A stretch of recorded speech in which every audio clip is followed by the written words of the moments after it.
neither did I. 7 weeks at #1. Yes. With Unchained Melody. I'm sorry. Robson and Jerome. If only they'd written the song.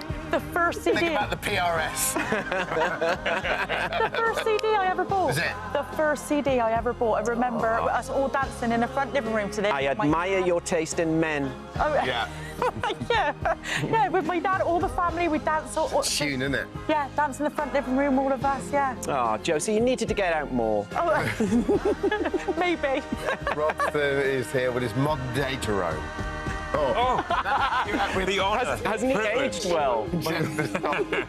Coming up next. But before that, Dr. Scott's here to tell you how you can get involved in today's phone-in and ask him a question about your pet. Good morning, Scott. What kind of things would you like to help with today? Good morning, Josie. Good morning, Dermot. Good morning, lovely viewers. It's so wonderful to be back here in the studio, and I am here for you. Any pet malady that you may have, whether it's your dog or your cat. But, you know, I'm quite interested in the exotics this time, so have you got a slimy snake that needs looking at, or maybe a hairy hamster? Either way, I'm more than happy to help you out. So give us a call, and I will be here at the end of the show to speak all about it. I think all hamsters are a bit hairy, aren't they, Scott?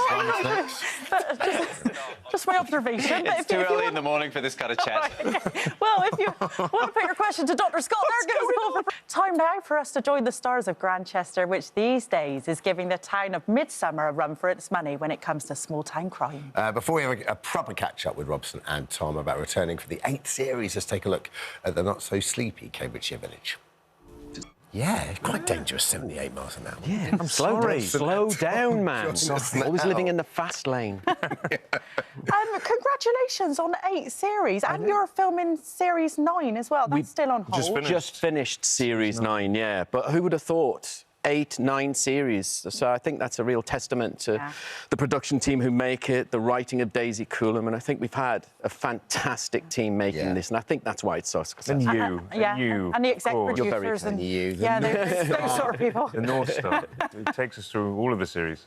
No, I think we just have a gallery of really likeable characters. I think Grantchester is one of those series where you get together as a family, your shoulders drop, and it's just lovely because I think you want to follow and you care about the characters so much that you invest in that hour on ITV, 9 o'clock at night. When you start, like, all those years ago, like the first or second series... All those years I love it, all those years ago. It wasn't 30 years ago, you know. Talkies. You just finished doing the video for... No, when you first started, do you have a good idea about the narrative arc as to where you were going, or had you any idea it would be as successful as it is? Oh, no, we were done by series 3. Right. That was it. We were done. And as I said before, you know, we were surrounded by great writers, be it Daisy Coulomb or John Jackson. And we just thought, right, that's over. And then Emma Kingsman-Lloyd, who's one of the reasons why it's such a success, the executive went, should we go again? Let's get a new energy and bring this fella in, Tom Brittney. And Tom came along and brought this hot shot, gorgeous, charismatic, talented, and brought this much-needed energy to the new series, and it just took off from there. So, Tom, you joined about season 4, didn't you? Yeah, season 4. As Reverend Will. Was it a bromance straight away? Instantly. But we had to do a chemistry test, you know, to test if we could get along, and So love at first sight? It was love at first sight. It was, because I went in and we just, you know, we had the scenes. There was a bit where I stood up in the audition and in the scene, and you just looked up at me. And it was quite an endearing moment. But it was one of those things. Tom just walked in and it was there. He didn't need to say anything. It was there before we actually were doing the auditioning. And sometimes that's how it is. Yeah. Walked in, he said nothing, he walked in. That's right. I like him. He's great. He's really, really great. But no, it's a great combination of crime-solving, you know, compelling characters and relationships and heartfelt storytelling. And it's a great combination. That must be the nice thing is that as the show progresses and you can, because it's got such a fan base and it's so well loved, it gives you the opportunity, I suppose, to indulge. You know, you can actually develop your characters a bit more rather than you're just solving another crime.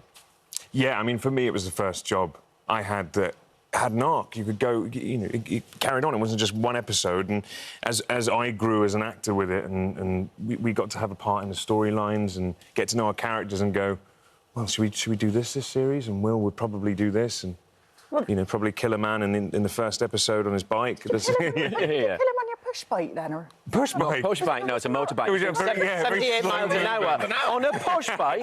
That Tour de France. It's just, are you Bradley Wiggins? It's me, yeah. So he's going for a bit of an emotional time, your character, Tom. Yes, isn't he? very. I mean, Will always has. I mean, I have to admit, he's been through a runner every single series, but this one in particular is just, it's probably the hardest thing that's happened to Will so far, and you really see whether he can pull himself back from what happens. Well, he's struggling with fatherhood, isn't he? He's with got his daddy dad? issues, Yeah. let's say. What happened with his series dad four. then? Your character. What happened with his dad in your?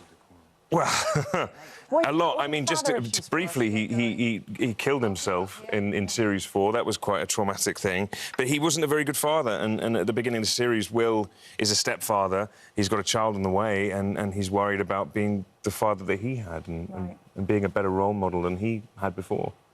And the only person to save him from this pathway of destruction is obviously that endearing relationship. That's, I think, the drive of the show, is the person who can us. exonerate him, is us, because we know the good and bad within each other. And I think that engine really carries it through, you know. I love the fact you properly got you both get your hands dirty as well. I mean, Robson, how long have you been executive producing it for now? About 7 years. Right. But you know what it is? I get up every morning and I get to work with my friends who just happen to be that tight-knit family for 4 or 5 months of the year. Yeah. And it's really, really beautiful. And in Series 9, sadly, Tom's storyline comes to an end and he had to leave. And that was probably one of the most challenging things I've ever done in my 40-year career. Yeah, it was tough. it was a really difficult day to say goodbye to this guy We and have everything it- we'd created in front of the Even when we have scenes where we have to argue as characters, we will cry. We will just be there going, no, Johnny and Will make up. So it was, I mean, yeah, having to leave at Series 9. Oh, it was one of the toughest I've made. I may regret it. I think probably no. It's because I get to hang out with my best mate every day and do a show that's just been. I love dream. how well you've got. Yeah, it's a so great you've got hybrid, fishing you know. together. I know. Yeah, we go fishing together with Sam Fender, who can do that. Look at my these first days. fishing experience with Robson Green. TV fisherman Robson Green. I mean, and Sam Fender. Yeah, They're going. I think I peaked. Ways like this guy. Yeah, My I was fishing in experience has Australia peaked. last year. I was doing a fishing show in Australia last year, and I sent him a picture. I caught a southern bluefin, 30-pounder. It was a beauty, and everybody was going to eat it. It was going to be fabulous. So I sent him the picture of this southern bluefin. I went, "What do you think of that?" And he replied with a photograph of him and Cameron Diaz, who were filming together. And he went, "What do you think of that?"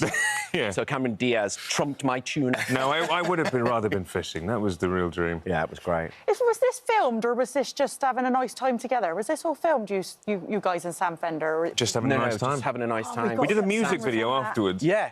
We No, did a- no word of a lie. We were fishing with him. Sam's a mate, and he rang me up and said, "You take me fishing?" I went, "Of course I'll take you fishing," because he knows every episode of Extreme Fishing with Robson Green. It's his guilty pleasure.